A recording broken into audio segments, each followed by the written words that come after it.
Então vamos lá, o seguinte, falamos do orçamento, das suas características, o mecanismo da DRU. Vamos mostrar agora quais artigos na Constituição, certo, tratam de orçamento público. É um outro tópico do teu conteúdo programático, orçamento público na Constituição Federal. E nós vamos iniciar isso aqui pelo artigo 85, inciso 84, inciso 23. Vamos lá. Vamos aqui juntos. Então, artigo 84, inciso 23, vai falar, né? Já vimos, inclusive, compete privativamente ao presidente da República iniciar o processo legislativo, certo?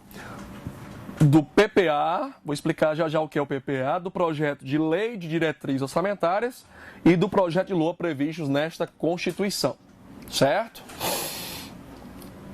Pronto. E aí o artigo 68, parágrafo 1º, né, vai dizer assim, ó, não serão objeto de delegação os atos de competência exclusiva do Congresso Nacional, os de competência privativa da Câmara dos Deputados, do Senado Federal, a matéria reservada à lei complementar, nem a legislação sobre, ó, tá aí, ó, PPA,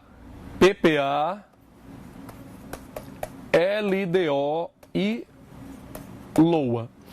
A lei do orçamento anual, ela é de iniciativa, outra característica da LOA, que eu não havia mencionado, é de iniciativa privativa e indelegável.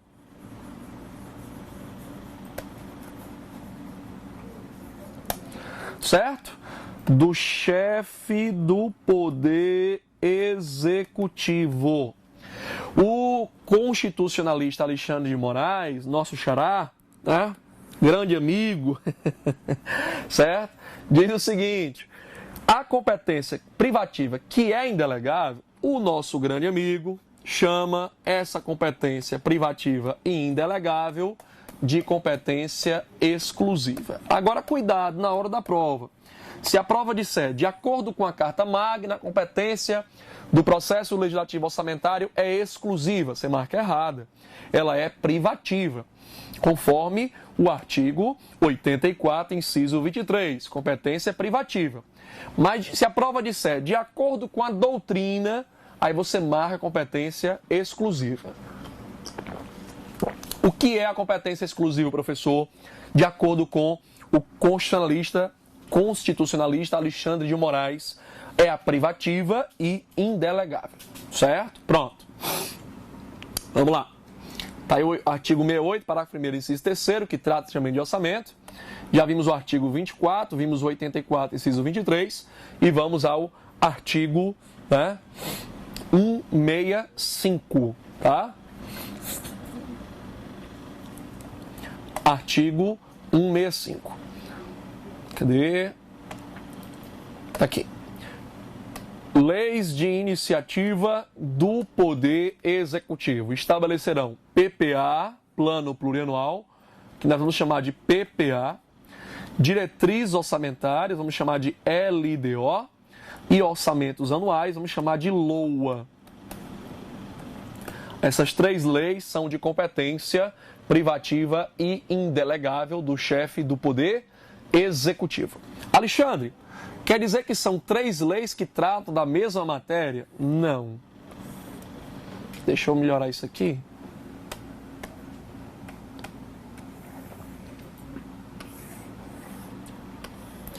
Então temos aqui no ápice a lei do PPA, na intermediária a lei das diretrizes orçamentárias e na base do triângulo a lei orçamentária anual. Professor, por que você desenhou aí, né, o PPA no ápice, LDO no meio, LOA na base? Quer dizer que essas leis guardam hierarquia? Não quer dizer nada de hierarquia. As leis, não existe hierarquia entre as três leis, certo? Apesar de que essas leis, todas elas são ordinárias. Não existe hierarquia entre lei ordinária, entre lei complementar, não existe, tá? São três leis ordinárias. O que acontece é o seguinte, as normas do PPA que foram aprovadas, da lei do plano plurianual, elas vão orientar a LDO e também a LOA. E as normas da LDO aprovada vão orientar a LOA. Então, em outras palavras, a LOA deve guardar compatibilidade com a LDO e também com o PPA.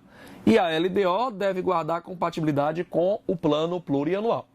A doutrina brasileira de direito financeiro chama o PPA de planejamento estratégico da administração pública. A LDO, se eu fosse fazer uma analogia, né, seria o planejamento tático da administração pública, certo? Ixi, foi isso aqui, rapaz.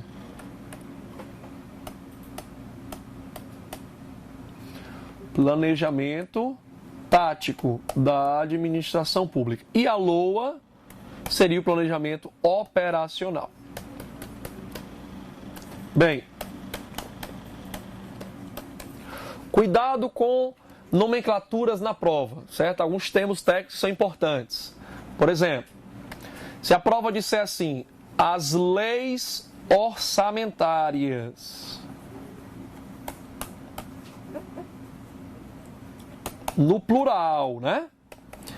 O examinador da questão está se referindo ao PPA, a LDO e a LOA. São 3 leis que tratam de matéria orçamentária, da política orçamentária brasileira. Certo? Agora, se a prova colocar lei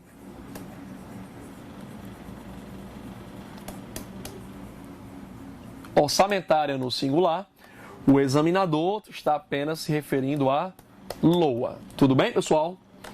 Vamos lá. Alexandre, por que 3 leis que tratam de uma mesma matéria? Por quê? Vamos lá.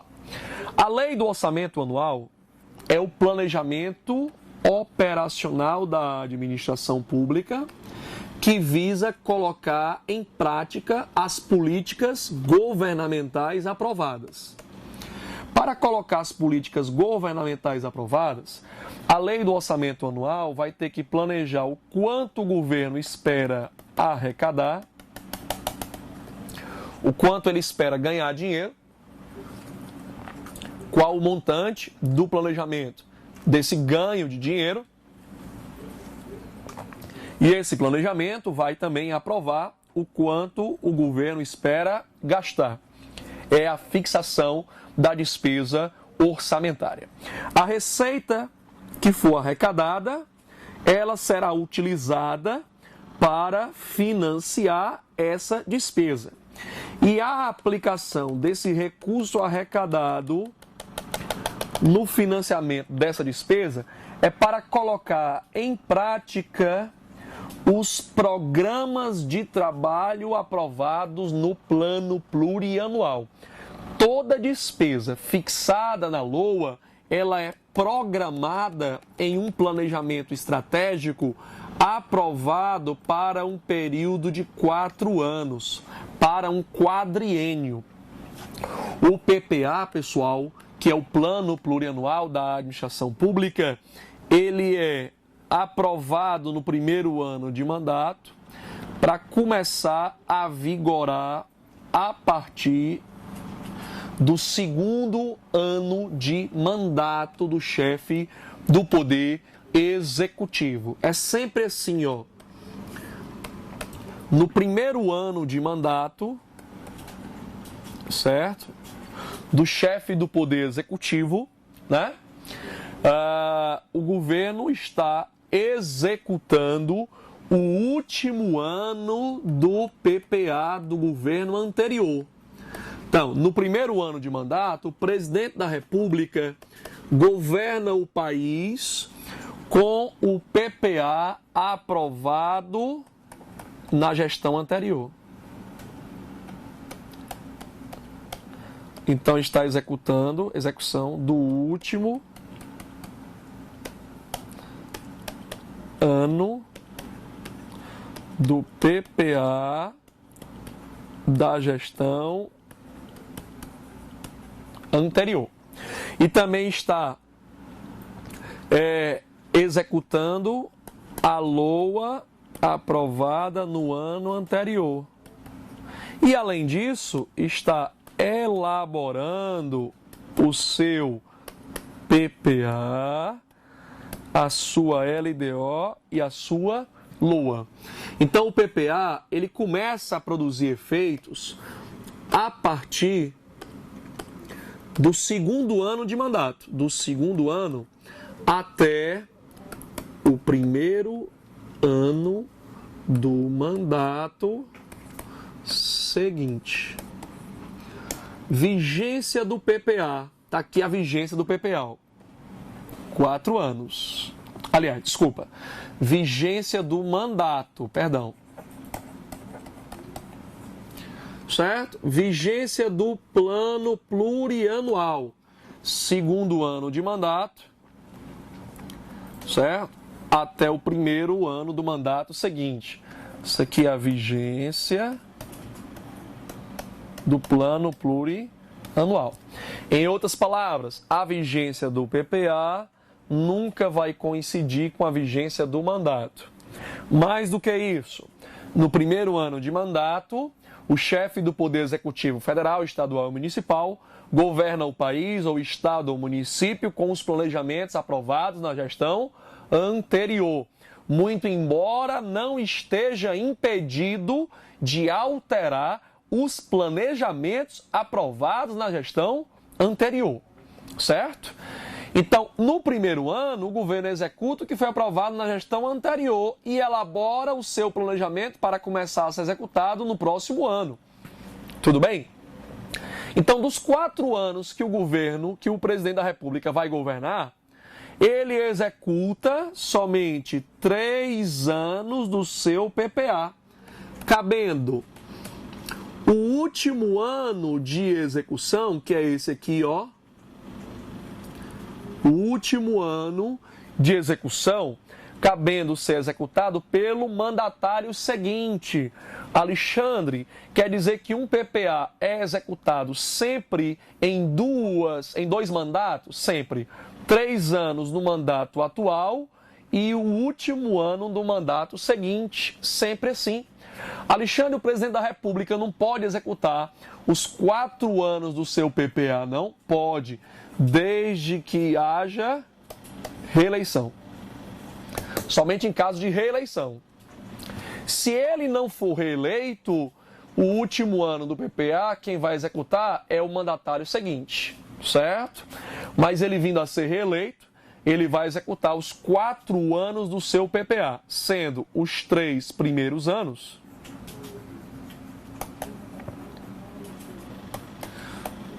no primeiro mandato e o último ano no mandato seguinte, certo? Ok? Alexandre, e esse PPA trata de quê? Pessoal, o PPA é a carta de intenções do governante. Tudo aquilo que ele intenciona realizar em termos de programas de trabalho, ele vai planejar, ele vai programar as suas ações, né? Ele vai programar um conjunto de ações visando solucionar problemas. Então, eu posso dizer que o PPA é um somatório. O PPA o que é? É um somatório de programas a serem executados num período de 4 anos. A serem executados a partir do segundo ano de mandato, vigorando até o primeiro ano de mandato subsequente. Por que que a vigência do PPA não coincide com a vigência do mandato, professor? Por causa de um princípio administrativo chamado princípio da continuidade dos serviços públicos. É para evitar que um governante que seja eleito descontinue aquilo que foi iniciado pelo seu antecessor.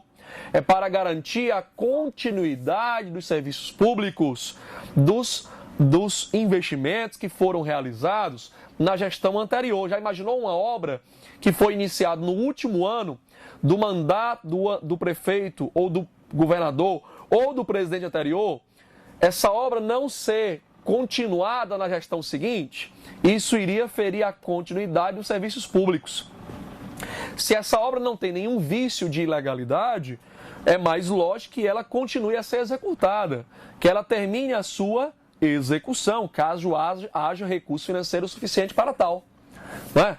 Então é por isso que o plano plurianual no ADCT estabeleceu que o PPA vigora a partir do segundo ano de mandato até o primeiro ano do mandato seguinte para garantir a continuidade das ações governamentais iniciadas na gestão anterior pelo sucessor do cargo, tá?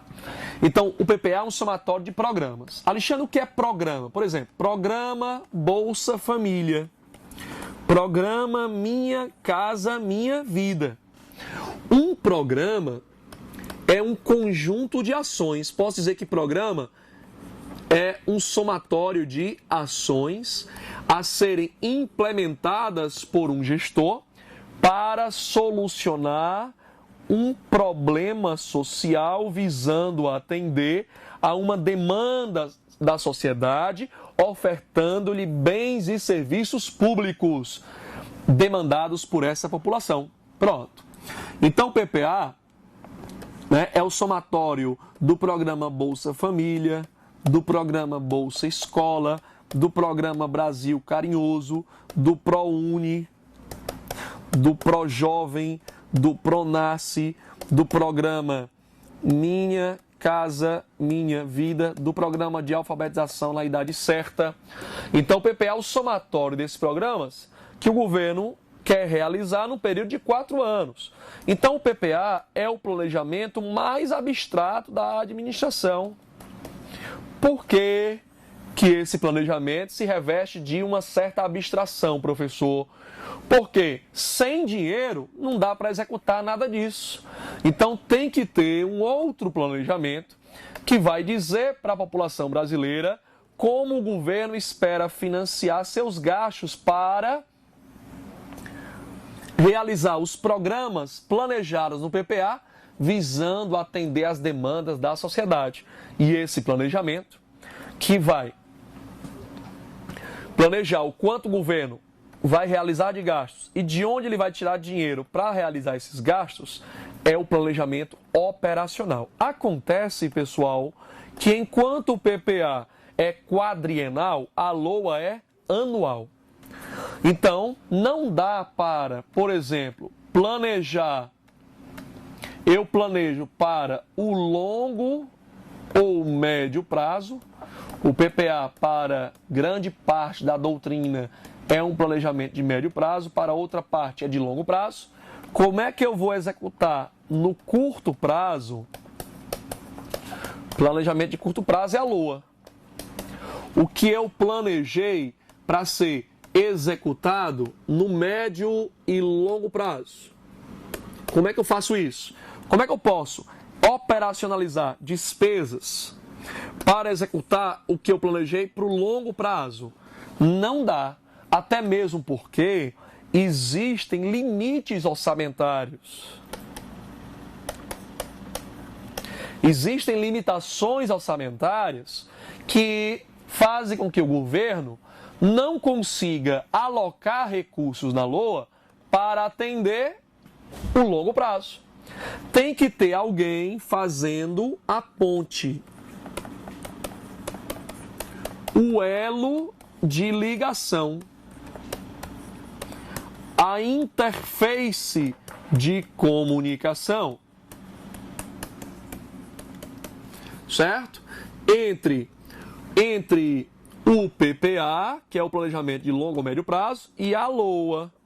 E esse alguém, por meio do qual o que foi planejado no plano plurianual será prioritariamente alocado recursos na LOA, esse alguém que promove essa priorização no processo de alocação de recursos na lei do orçamento anual para priorizar o que foi programado no PPA para aquele ano é a LDO, Lei das Diretrizes Orçamentárias. Tudo bem? Então a LDO, com base no que foi programado no plano plurianual, em termos de políticas públicas, vai definir para a LOA os critérios de alocação de recursos. A LDO vai orientar a LOA para que a LOA seja compatível com o PPA. A LDO vai estabelecer prioridades de gastos, certo? Olha o que a Constituição diz com relação ao PPA, LDO e LOA. Vamos agora para a estrutura do plano plurianual na Constituição Federal. A Constituição vai dizer que a lei que instituiu o plano plurianual estabelecerá de forma regionalizada as diretrizes, os objetivos e as metas da administração pública federal para as despesas de capital e outras delas decorrentes e para esse as aqui está no sinônimo de aquelas, pronome demonstrativo. Esse aquelas se refere a quem? Aquelas despesas e para as despesas relativas aos programas de duração continuada.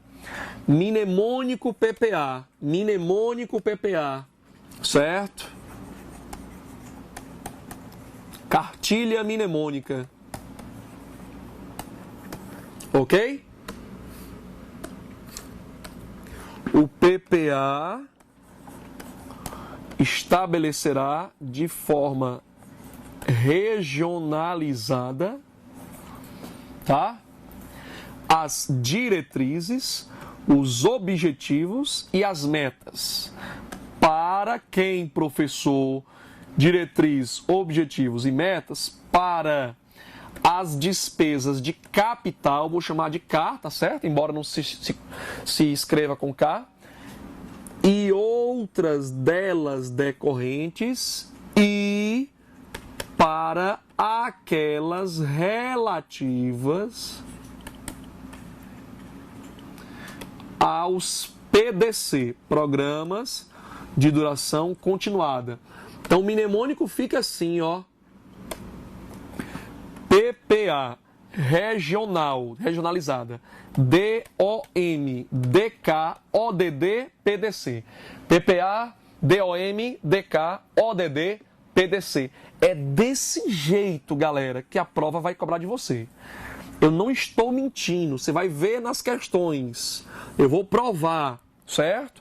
Você tem que memorizar o artigo 165, parágrafo 1º, parágrafo 2º e 3º. A prova cobra do jeito que está no artigo.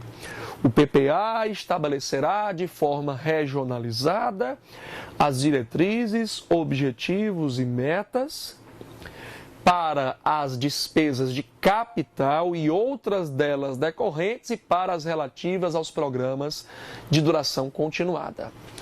Alexandre, beleza, eu decorei, mas eu quero que você contextualize, porque eu não consigo interpretar e contextualizar para a prática. Vamos lá?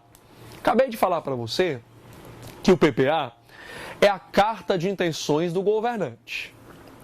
É aquilo que ele intenciona realizar para a população em termos de políticas públicas, ofertando-lhe bens e serviços públicos, bens e serviços meritórios para solucionar os problemas da sociedade brasileira. Pronto. Por que o artigo 165, parágrafo 1º, diz que o PPA estabelecerá de forma regionalizada? É fazendo menção ao artigo 3º da Constituição. São objetivos fundamentais da República Federativa do Brasil, diminuir as desigualdades regionais. O que é diretriz? É uma linha de ação. Linha de ação é o rumo que o governo quer seguir. Por exemplo, não precisa ser um doutor para saber, né, que um dos grandes problemas sociais no Brasil, uma das grandes mazelas sociais, né? Não precisa ser um sociólogo para saber disso, é o alto índice do déficit habitacional. Muitos moradores morando nas ruas, né, das grandes cidades e das pequenas cidades também. Ok?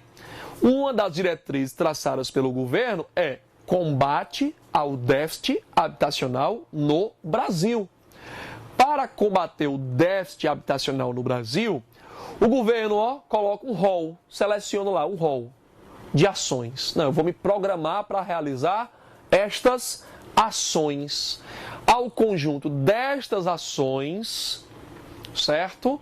Para serem realizadas no período de 4 anos, visando um resultado final para a população em termos de bens e serviços, dá-se o nome de Programa Minha Casa Minha Vida. Aí o governo fez, elaborou, criou o programa Minha Casa Minha Vida, cuja diretriz é combate ao déficit habitacional no Brasil nos próximos 4 anos.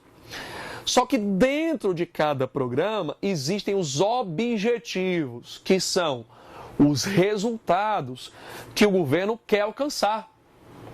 Até mesmo porque nós vivemos na administração pública gerencial e não mais na patrimonialista, não mais somente na burocrática, mas na gerencial, em que a população exige do governo resultados. Princípio da eficiência, lá do artigo 37 da Carta Magna, não é? Resultado que o governo quer alcançar ao realizar as ações do programa Minha Casa Minha Vida. Diminuição do déficit habitacional no Brasil. Entrega de casas populares para famílias de baixa renda. Urbanização das favelas, das grandes cidades, das macro-regiões do país. Pronto, são resultados. Mas o PPA, o Programa Minha Casa Minha Vida, que é um dos componentes do PPA de um período, certo? Da Dilma Rousseff, por exemplo, também vai de quantificar financeiramente e fisicamente esses objetivos, que são as metas. O governo vai dizer: eu quero construir 50 mil casas no programa Minha Casa Minha Vida. Meta física. Certo. Para construir 50 mil casas, o governo vai gastar quanto? Sei lá, 500 mil reais, 10 mil reais por cada casa. 500 milhões de reais. Tá? Ok? Então ele quantificou financeiramente um objetivo. Então o PPA estabelecerá diretrizes, objetivos e metas. Para quem? Para as despesas de capital. Despesa de capital são aquelas que expandem serviços públicos. Exemplo, Programa PAC, Programa de Aceleração do Crescimento. Uma das metas do Programa PAC é construir 50 novos aeroportos no Brasil para recepcionar os turistas que vêm para a Copa do Mundo 2014. Pronto, um exemplo hipotético, certo? Então, construção dos aeroportos, despesa de capital. Acontece que da construção decorrem outras despesas. Por isso, quando a Constituição Federal fala, o PPA estabelecerá de forma regionalizada diretrizes, objetivos e metas para as despesas de capital e outras delas decorrentes, ele está dizendo que outras delas decorrentes, o legislador quer que você entenda que são as despesas correntes que decorreram das obras, das de capital. O PPA não estabelece diretrizes, objetivos e metas para toda despesa corrente, não.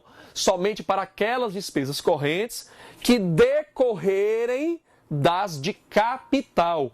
O aeroporto não funciona sozinho.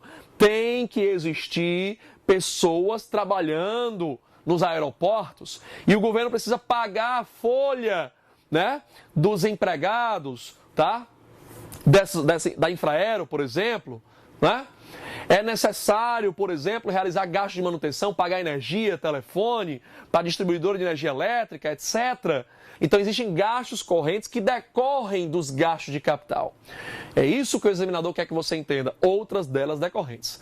E também para as despesas relativas aos programas de duração continuada. O que é, professor, uma despesa relativa ao programa de duração continuada? É a chamada despesa obrigatória de caráter continuado. continuado é a despesa corrente derivada de lei, medida provisória ou ato administrativo normativo que fixe para o ente a obrigação legal de sua execução por um período superior a 2 anos. Está lá na Lei de Responsabilidade Fiscal o conceito de DOCC, despesa obrigatória de caráter continuado. Por isso, esse é o plano plurianual. No nosso próximo vídeo, falaremos sobre LDO. Aguardem!